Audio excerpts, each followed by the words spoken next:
No one ever says, I woke up and I thought, I've got peas in the fridge and they got my name on them, or I've got carrots in the fridge and they're calling me. But Ben and Jerry's, I keep going back for more. Just another spoon, that's it. Oh, just one more spoon. Oh, I seem to have eaten the whole tub. You are wired to do that, and you can't fight wiring, but you can change it.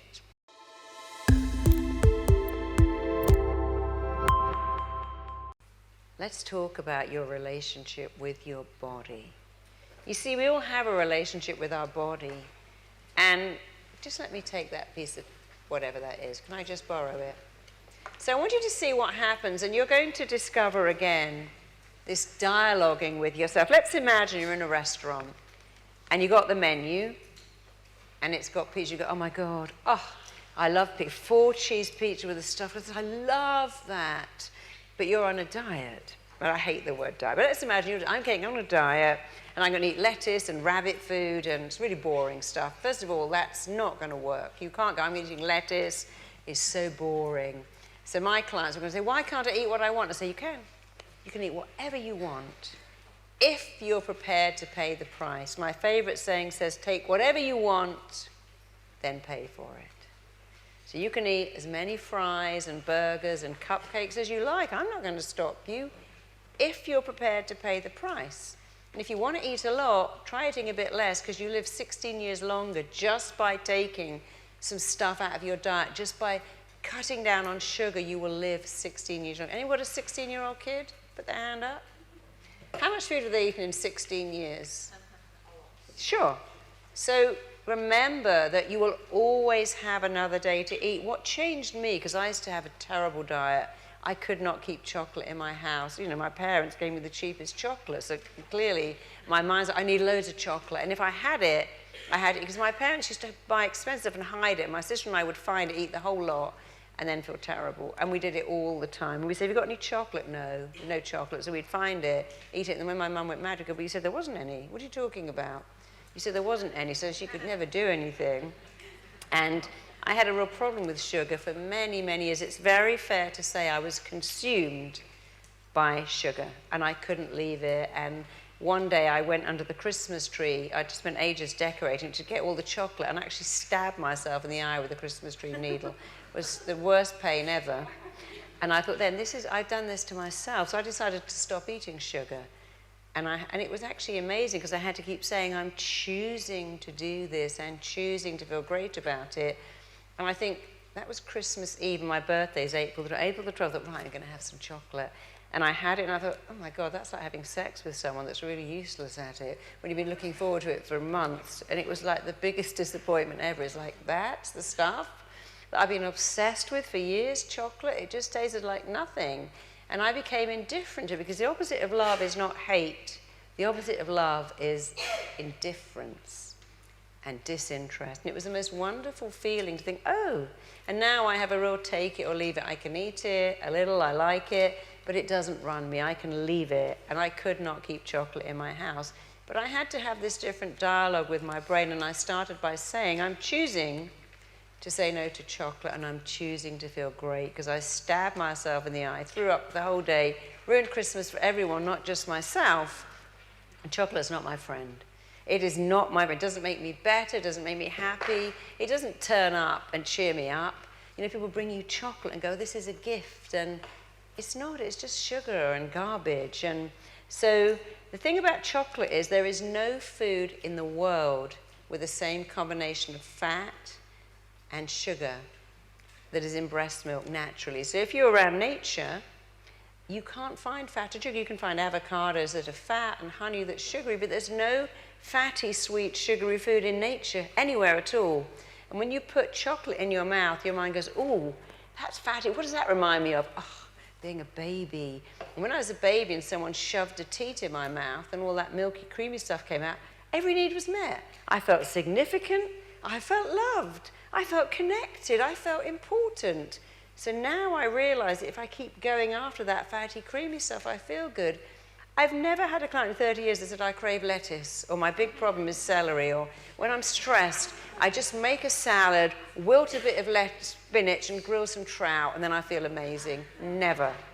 They all say the same thing. When I'm stressed, I need cupcakes, I need cereal and milk, I need Cocoa Pops, I need toast and butter.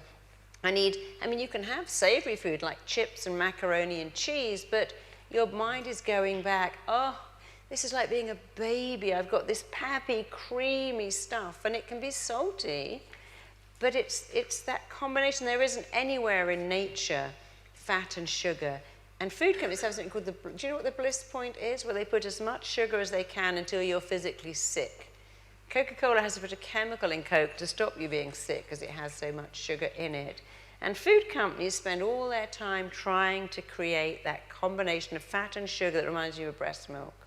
So who here would like to be a baby drinking breast milk or bottled milk? Yeah, you would? Well, when you're 95, you'll get that opportunity. When you're 102, somebody will come along and spoon in banana puree and wipe your mouth, and you won't go, oh, God, this is great. You think, God, I wish I was still 32, going out in my leggings and having a great life, because you will get a chance to be a baby one day. Most of us. My dad, just before he died, I sat in hospital and I fed him. I spooned food into him and I wiped his mouth, and it was a beautiful thing because I wanted those days with him. But he was like a baby. My dad wasn't there. He'd gone, and this sweet little person that I was feeding was there, but it wasn't really my dad. And luckily he was so ill, because he would have hated that in any other circumstances, because he was utterly helpless. He had to be washed and cleaned and fed. Who would love that? Go, oh, I can't wait for that day when I lie in bed and someone spoons in food and wipes my mouth and wipes my body and I'm a baby. No. I have clients who have adult babies and they have to feed them, and they don't go, this is amazing, my kid never grow up. They went, my kid's never going to have children. You don't want to be a baby. Don't do that stuff that says you want to be a baby, because remember, your mind does what you tell it. And if you want to be a baby, you start to feel like a baby. You start to feel helpless and hopeless. So food companies are very clever. First of all, they keep doing this bliss point. They put more fat and more sugar into food. I mean, years ago, you could buy oatmeal. Now it's oatmeal with white chocolate chunks. And you can't even buy cornflakes anymore. They've got strawberry frosting on them and chocolate. You can't buy Weetabix. It's got chocolate chips in it. When did cereal become confectionery? I don't know, but it's kind of crazy. But you see, you are hardwired to want sugar, and I'm going to tell you why very quickly. Years ago, when we were tribes people, we'd get out of our tribe, our little hut, our little cave, and we'd go for a walk. And we were looking for stuff to eat, and we would find root vegetables and nuts and seeds, and maybe we'd find some eggs. We might trap a chicken or spear a fish. That was great. That was our life. The nuts we had was the fat we had were nuts and seeds. That was it. But sometimes we'd find honey. We'd go, oh my God, honey. I only find that twice a year. We'd get as much honey as we could, eat it, wrap it up, run back to the tribe, share it all out, wake up and go, honey, I need to go back for more, and back we go, because our brain is hardwired to remember where sugar is, because it was so scarce. We were lucky if we got it a few times a year. And if you found honey, you'd go back and back till it was gone. And bees aren't stupid. They try and hide it from you anyway. It's not like you find it every day. They stick it in trees and up really high. And in certain tribes, people who find honey are the most valuable tribe members. And if you went past a tree of mangoes, you'd go, oh, mangoes, they're very sugary. I think I'll just have a quarter. Because we knew they'd be rotted in 3 days. So our brain said, this is a great idea to binge on sugar, and then lay down loads of fat, and that's very useful when there was no mangoes. Of course, now you think, I'm sitting next to a vending machine, my brain keeps going, eat the Kit Kat, eat the Kit Kat. And why do I want to eat the Kit Kat? I've been sitting next to this machine for 10 years, because your brain's going, it's so scarce. You might never get it again. And that's what happens with sugar. Even though we know, hang on, there's a store under my house, it's mainline wall-to-wall sugar, and I can eat it every day. Our brain still says it might run out. It's a scarce food. No one ever says, I woke up and I thought, I've got peas in the fridge, and they got my name on them, or I've got carrots in the fridge, and they're calling me. But Ben & Jerry's, I keep going back for more. Just another spoon, that's it. Just one more spoon. Oh, I seem to have eaten the whole tub. You are wired to do that, and you can't fight wiring, but you can change it. So first of all, you are wired to remember where sugar is, and any kind of junk food, potato chips, because when you eat starch, your body turns it into sugar. So people go, well, I'm trying to be good, but I have to buy cookies for my children. I have to buy chocolate for my husband.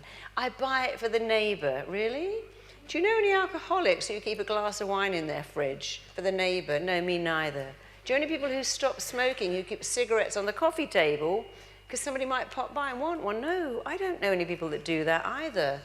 Don't keep that stuff in the house if it's got your name on it.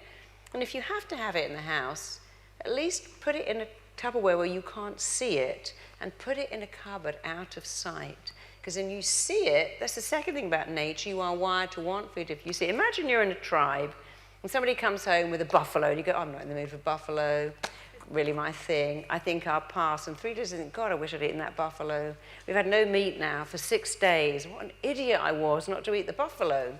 So we are wired to eat food when it's in front of us, even if we're not hungry, because hunger isn't run by appetite, it's run by the sight of food, the smell of food, the concept of food. And nature wants you to survive, and how you survive is if you see food, it makes you want to eat it, even if you're not hungry, because in ancient times, that was so useful. Our mind thinks it's so smart, know where the sugar is and keep going back till it's gone, eat food the minute you see it. And here's the third thing that's really interesting. If you eat too much variety, it stimulates your appetite. People don't understand that. They go, oh, I've had the pizza with 7 different toppings. I've got this granola with 8 different things in it. That's not good. You want to have 3 or 4 things and then stop. So if you all had a fruit salad, let's say you had blueberries, raspberries, and watermelon, you'd enjoy that. But if you have blueberries, raspberries, watermelon, mango, passion fruit, kiwi fruit, 6 different types of melon, and blackberries too, and some cream on it, you'll eat way more, because every time you introduce a new texture and a new flavor, you actually stimulate your appetite to want more. So, how many of you have had, oh my God, I've had a great lunch, I couldn't think of this, just have a little sliver of this marmalade or peanut butter cheesecake. Who's done that? And now you put in a new taste, a new texture, a new flavor. What do? You eat the whole thing. So we're told you must have a varied diet. Yeah, but not at every meal. So if you want to get your eating under control, you're hardwired to remember where sugar is. And if it's a problem, don't have it in the house. When you see food, it makes you want to eat it. So don't put all that tempting food for your kids' lunchboxes on this eye level at the fridge. If you have a cupboard for treats and party food, have it way away, and don't even look at it. And remember, if you keep adding new stuff, you keep stimulating your appetite. In fact, people who have to eat 100 hot dogs or 100 hard-boiled eggs in a competition, when they can't eat another one, they put up their hand, someone runs over and gives them some cherries or a peach, because they know that that new texture and flavor and taste will set their appetite going again. So part of being your own best friend is understanding that nature wants you to eat sugar, a lot of it. Nature wants you to eat food when it's in front of you. Nature has made you eat more when you have too much variety. And when you get there, okay, I can do that. I understand now. I shouldn't be saying I'll have a massive salad with feta cheese and nuts and salmon and prawns and some what else we put in salad? All different dressings and some raisins as well. You're not supposed to have oatmeal with honey and banana and raisins and yogurt and milk. That's way too much variety. So that's the easy bit. And the second easy bit is talk to your brain. So let's imagine, okay, I've got all of that. I've remembered it all. And I'm now saying, I'm going to be healthy. I'm going to have salad. And I'm sitting in a restaurant and they've got pizza. And I go, oh my God, I love pizza. And last time I had a pizza, I went, oh my God, this is better than sex. Your mind has remembered that. And it's now going, eat the pizza. You love pizza. You said it was better than sex. No, I'm on a diet. I'm having lettuce. And your brain goes, lettuce? When did that ever give you intense pleasure? You never said, oh my God, lettuce is better than an orgasm. You only say that about pizza and ice cream. And so your mind's going, eat the pizza, eat the pizza. And finally you go, oh, I'm just going to eat the pizza. Now I feel so bad. Your brain goes, ice cream. That's why we call it comfort food. Eat that too. Or have a beer. And that's only because you're not doing it right. You look at a menu and go, oh my God, that's my favorite. I love that. Oh, and it's got all these toppings and I mustn't have it. And of course, what do you respond to? The words and pictures. So let's imagine you've got exactly the same menu. This is how you get it right. You go, oh yeah, there's pizza with 4 toppings on it. Very nice. I've chosen to be my perfect weight. And I'm choosing to feel great. And I'll eat pizza when I'm 97 or 72. But right now, I want to look really good in my jeans. And your body goes, okay, that salad actually does look really rather nice because you're collaborating with your mind. You understand. You don't go, oh my God, they've got chocolate chunk cheesecake with peanut butter ice cream. I love that. You go, that's very nice. And maybe next month when I've dropped it, I'll come back and have that. But right now, I'm choosing to look good in my clothes, or maybe even out of them. Because when you're 95, you're not going to look hot running around the bedroom in your underwear. Then you can eat all the pizza you like. But you have a window of opportunity, and food doesn't make you feel better, and you have to eat it every day. Who here can remember what they wore on their 18th birthday? Or who can remember what they wore at a really particular event, like maybe their wedding or the day they got engaged? Most people can, especially women. Who remember what they ate on that day? You remember what they ate the day they gave birth to their child? Anybody remember? Because your mind doesn't care. You don't remember what you ate the day you graduated. You might remember what you ate on your wedding because you did the menu. But we don't even remember what we ate on the most important days of our lives because it's not important to your mind. And you make them when you say things like, oh, amazing, oh, my favorite, oh, I love it. And we call it names like, I've got to have my muffin. I need my Starbucks. Don't prefix something with my, if you want to be free of it. I've got one of my migraines now. I've got my tension. It's not yours. If you don't want it, don't prefix anything with my. So remember how your mind does what it thinks you want to do. When you keep saying, oh, I love those chocolate biscuits, aren't they beautiful? No, they're not beautiful. They're just biscuits.